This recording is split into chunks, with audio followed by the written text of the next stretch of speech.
Bernarda Kolar je bila dobrih 10 let ob delu na kmetiji zaposlena še kot trgovka, nato pa se je odločila, da ostane doma in tega ne obžaluje. Že od nekdaj je bilo, da kmečka ženska mogoče bila manj vredna, ampak tudi kmečka ženska po svojih opravilih lahko stopi v kopalnico, se uredi in gre v mesto in je tudi lahko gospa.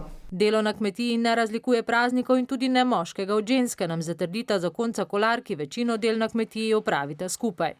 Pol smo pač oba pri možu, da gre hitreje, onda pa tudi zraven mene v gost ali pa tudi, ko je košnja gre z enim traktorjem, z drugim pa ono. Tako tudi današnji dan zanjo ni nič posebnega.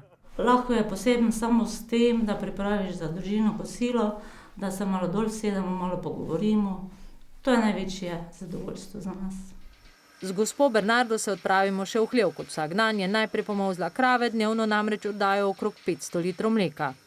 Ne bom rekla, da je težko na kmetiji, povsod ni lahko, nikjer v službi ni lahko, na kmetiji.